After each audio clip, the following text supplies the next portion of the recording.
We're just getting Matt wired up right now. He'll be out shortly if you just take a second. I see he's actually right there. So next up, Matt Sauls, VP Operations of SiteScout. I'd like to have him up on the stage, and let's give him a warm welcome, Matt. Well, thanks for being here, everybody, and really glad to see this event kind of continues growing little by little each year, and the venue keeps getting nicer, so it's awesome. IAB's done a fantastic job putting this together. I'm just going to start going while we wait for the deck to come up. Here we go. So today we're talking about how to execute programmatic buys via Deal ID. So Deal ID, in case anyone doesn't know, Deal ID is a function of RTB. So this has to do with RTB, has to do with programmatic advertising. Deal ID essentially is it's a set of tools that allow purchasing of differentiated inventory through RTB channels. So through the course of the next 20, 30 minutes, talk about what is Deal ID, how does it work, and where is the future of Deal ID going. Generally, at SiteScout and many of our partner companies, exchanges, and other DSPs, I think we all believe that Deal ID is one of the most important future developments of the real-time space and the programmatic space. So just to get started here, I want to take a quick look at the sort of modern, current, present hierarchy of ad serving. So we have a diagram here. I'm going to use, I don't know how well this pointer shows up, but if everyone can kind of follow this triangle. So we're looking at this triangle. We are looking at the publisher's ad serving stack. So when a publisher has an impression on their site, their ad server picks it up, and the sort of first level that we have in the stack are custom direct deals. So an agency has directly done an IO with the publisher. Publisher plugs a deal directly into their ad server, and that runs. So this is a manual workflow. It's done, faxing or emailing documents and then sending ad tags back and forth. And this is considered a direct form of workflow, where they're dealing directly with each other. Right underneath this, still falling into what we think of as the direct channel, is programmatic direct. So programmatic direct is essentially programmatic is anything automated. So when we talk about the word programmatic, we're talking about things that are automated with computers. The idea of programmatic direct means that we are still directly plugging into the publisher's ad server. So this has to do with making sure that the inventory is available to programmatic direct deals before anybody else. And there are a number of vendors in the programmatic direct space that basically plug directly into publisher ad servers and allow people to initiate buys. And again, this all falls into direct. Once we get below this, so once the publishers, they've served out their direct buys, programmatic direct buys have been served, and then a lot of publishers are now pushing the rest of their inventory into RTB. And RTB is falling into a few categories, which is, we're going to talk about these: preferred deals, private auctions, and then finally the open auction, the open RTB marketplace. So, the main thing I just want everyone to get out of this is just that hierarchy of flow, and we're going to come back to this diagram, by the way, and just taking a look at on the left and right here, sort of the main differences we see right now. As you move towards the top of the publisher's funnel, you're probably paying a higher price. You are definitely getting a higher priority, and you're getting much more predictability. So the publisher can guarantee exact number of impressions, can guarantee price, can guarantee delivery. As we move down, these things disappear, and instead, as we move down towards RTB channels, we are getting ability to do fancier targeting, more granular targeting, more efficiency, which can be in the form of price, can be in the form of workflow efficiency, et cetera, and extreme accessibility as we move into the open RTB marketplace, where thousands and thousands of publishers are available and billions of impressions are available at a time. So this is not a cut and dry thing, but we want to look at sort of the most three common, this is all bottom of the funnel stuff. So we're all talking here, this RTB automated space now. So the open auction is what's most familiar with people. This is the wide open marketplace where anybody can access RTB, and there are multiple buyers that are all competing at the same time. On the other end of this which is what we're really talking about today, is we have the preferred deal. And a preferred deal is where a single buyer has now got some sort of negotiation with a publisher. They've got, this says eCPM, but let's think about that as actually a fixed CPM, a flat CPM. There are no bidders, there are no competition. This buyer is going to get whatever's been arranged. And then in the middle, using the same tools that are able to do this, we can create a private auction. A private auction is where there are multiple bidders, but they are in an enclosed space. So it's not like anyone can come in and bid. Only those who've been accepted are going to be competing. So just taking a look at, we're going to go into how it works and take a look at what's different between each of these things. So again, open auction. Open auction is the publishers make inventory available. They set price floors. Everyone in the world potentially is able to bid on this inventory, so you've got a great amount of bid density. It's the last look at inventory, so everyone's had a shot at the inventory before it ends up on the open market, so to speak. Open all advertisers, and generally control over which advertisers get access is just surely done by blocking. So it's not that individuals are being accepted into the open market. People can be blocked from it, but otherwise everyone's there. Open market, and I said this earlier, maximum reach, maximum scale, the whole internet of display, video, mobile advertising available through a single channel. For these at the bottom, we have retargeting, prospecting, efficiency. For retargeting, this is absolutely important. It's important to have massive reach and scale for retargeting. For prospecting, just the ability to go out and test different inventory is extremely important. And efficiency-wise, of course, having access to all of this, having it immediately available. When you're in the open marketplace, you don't need to call anybody. You just have to click buy, and your orders go. So this is very, very important. Next, we're gonna look into private auctions. So this is the middle stage. So once we get into a private auction, some sort of set of inventory, some sort of package has been created, and specific buyers are being permissioned to come in and compete on this inventory. There may be a different floor price.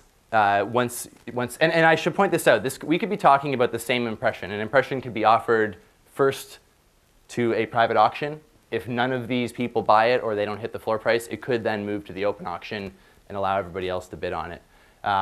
So people in a private auction, buyers in a private auction, they're getting an earlier look at the inventory. They're not competing against as many people. They're probably paying a little bit more. And in return for this, obviously, they're getting this exclusive access, and they're possibly getting more transparency. So use cases, private exchange is a great use case. You want to chunk out a set of inventory and create a privatized environment where only certain buyers are allowed to access it. This is a fantastic use case. Differentiated inventory, so we're talking about the ability for publishers to offer up special sets special inventory packages that they would maybe not be willing to offer on the open market. And yield optimization. We talk about yield optimization and quality control. Publishers definitely see this as a way to improve their yield, and by differentiating different segments of inventory, they can potentially raise prices for the more valuable inventory, lower prices for the less valuable inventory. The lowering prices contributes to scale, increasing prices, of course, more revenue per CPM. And when we talk about quality control, I'm talking about the advertisers. So again, the ability to not just use block lists, but one by one accept people into a private bidding environment. And then finally, we talk about preferred deal. So preferred deal uses the exact same set of tools as a private auction we just talked about. A preferred deal, however, would only accept a single advertiser. So a single advertiser has made a negotiation, probably with a single publisher, and is the only one. Fixed CPM, they're going to get the first look at the inventory. They actually do bid, but the publisher sets the floor at, in this case, $375. The buyer is going to bid $375 every time, so there's no bidding really happening. It's just a momentary agreement on every impression that transaction will happen. Of course, only allowed. So this is beneficial for a number of reasons in that it's extremely predictable. Compared to an open auction or a private auction.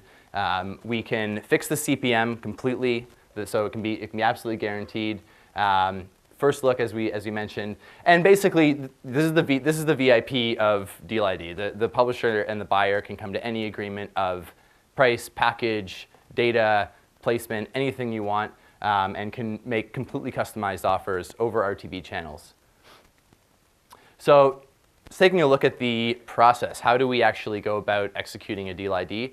It's really not that difficult. We get a lot of phone calls at SiteScout asking, people are frantic, it sounds like this complicated thing, they expect a lot of setup time.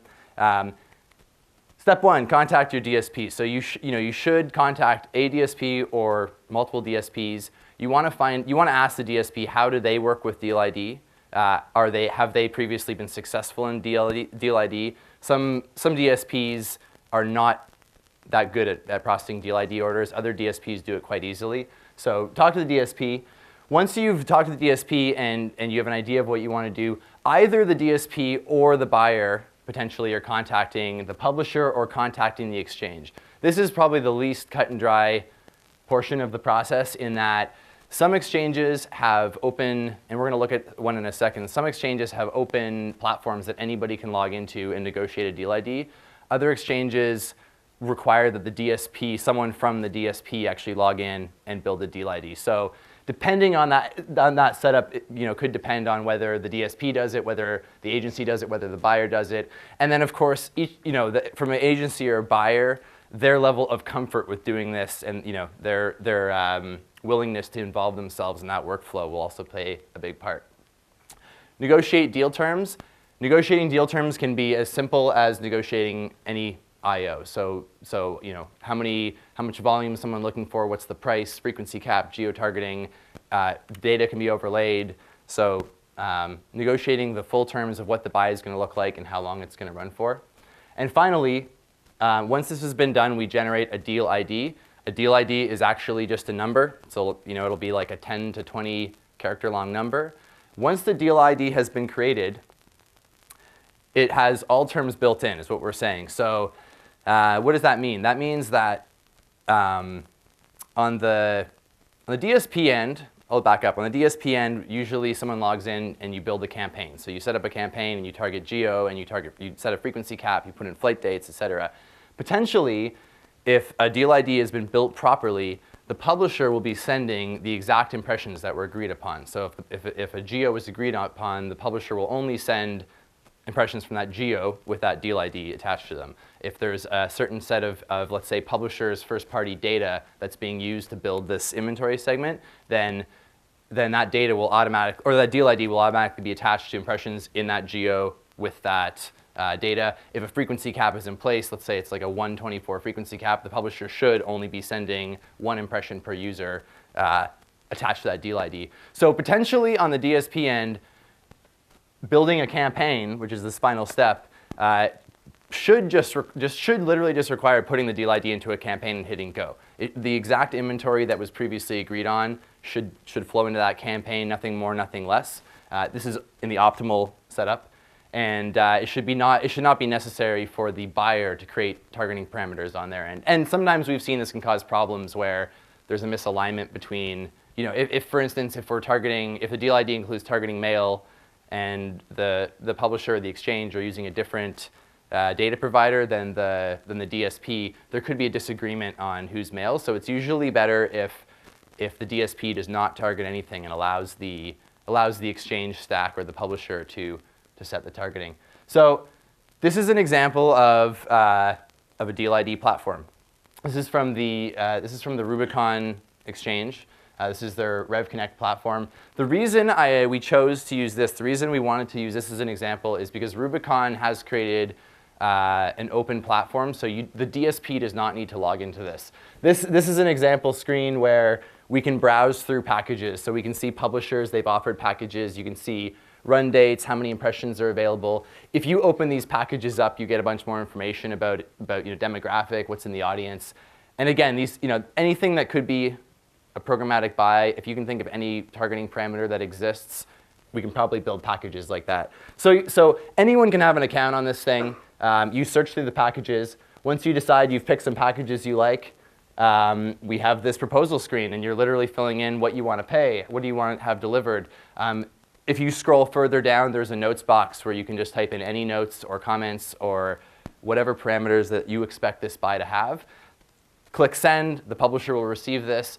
There can be a back and forth where the publisher may edit details, send it back. You may edit details, send it back. But at the end of the day, there's a negotiation happens and a deal ID is generated.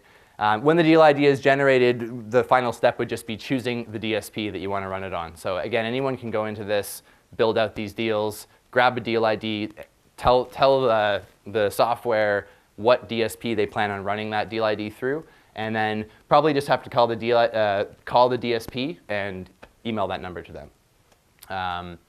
So where is deal ID going? So everything I've talked about up until now is it sounds like good stuff, and again, everyone in the industry, I think, at least on the technology side, is very confident that this is an important part of the future of how advertising is going to be sold and how transactions are going to be done. However, there are limitations, and it's an immature system, to be frank. So these are the 4 things we see as the largest limitations. Discovery is a huge problem. Most people don't have an account on the software I just showed in the previous slides. And in fact, that's one of the few. There are a few others that are open like that, but in the case of other exchanges, most people in this room would not be able to log in because they wouldn't be allowed to have an account because you have to be a DSP plugged directly in.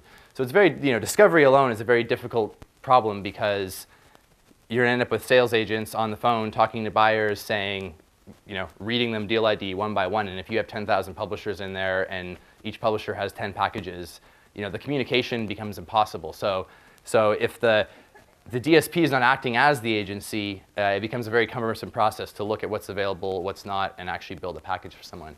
Forecasting is a problem.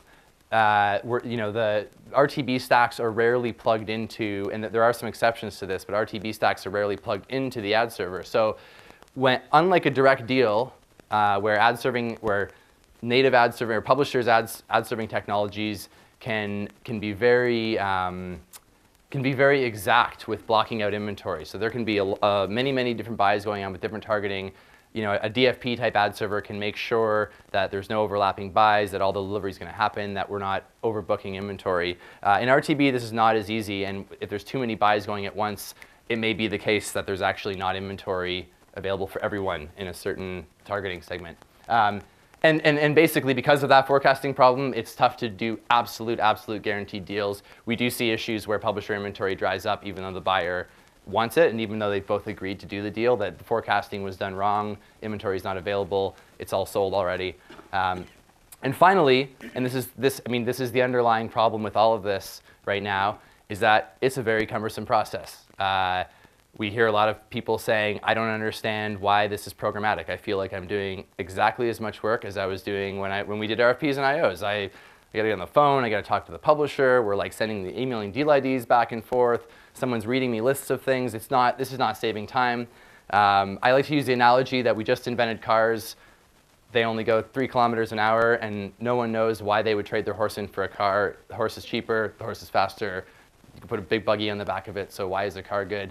And the idea is that, trust us, the car is going to be amazing. It's going to have air conditioning. It's going to go fast. It's going to be awesome. And there's just a lot of kinks that need to be worked out and a lot of R&D that needs to be done to continue perfecting it.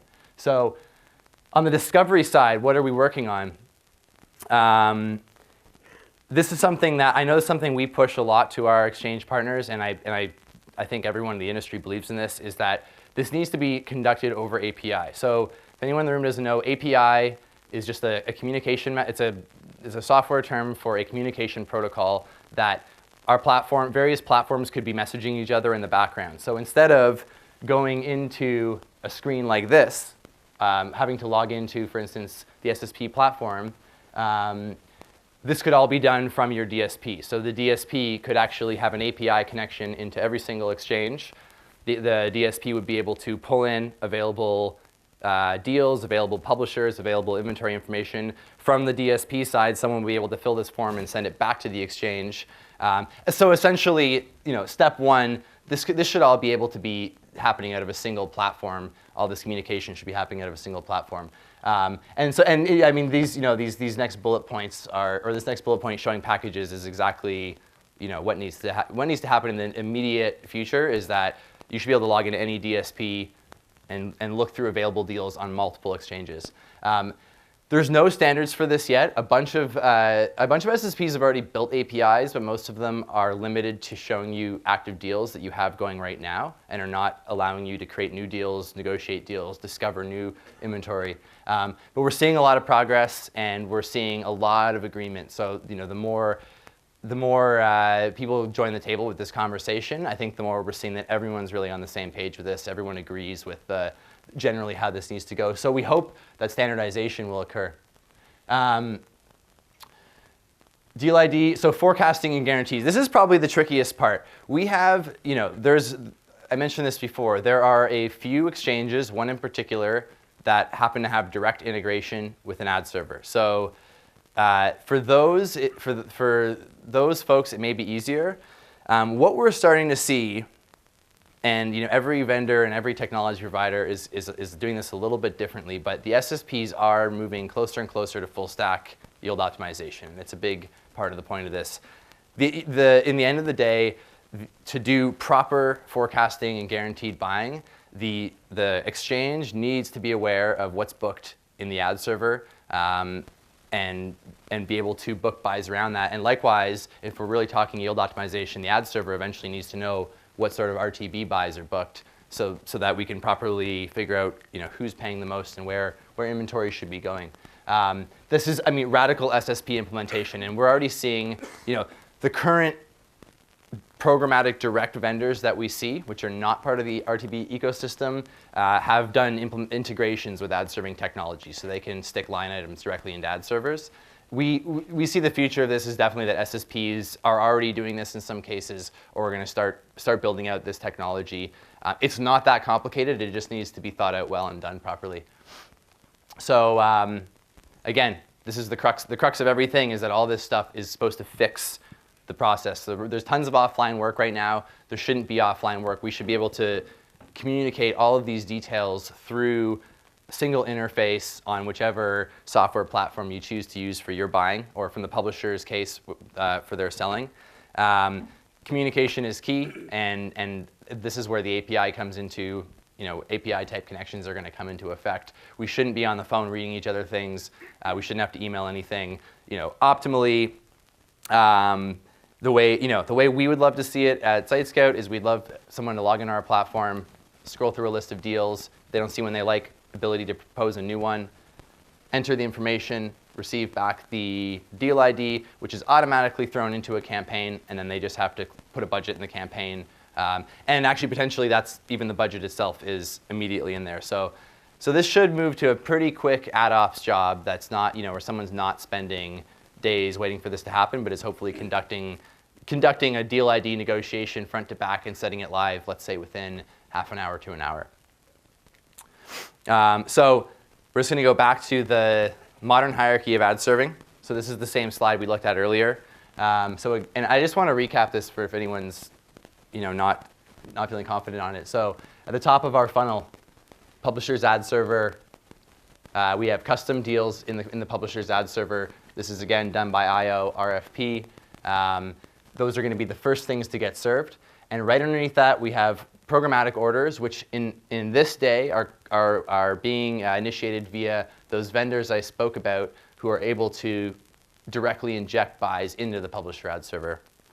And again, in this time, once we're past this stage, inventory is usually flowing through RTB. And again, the preferred deal comes first. That's the single person who has a guaranteed price and is going to get the first look at the inventory.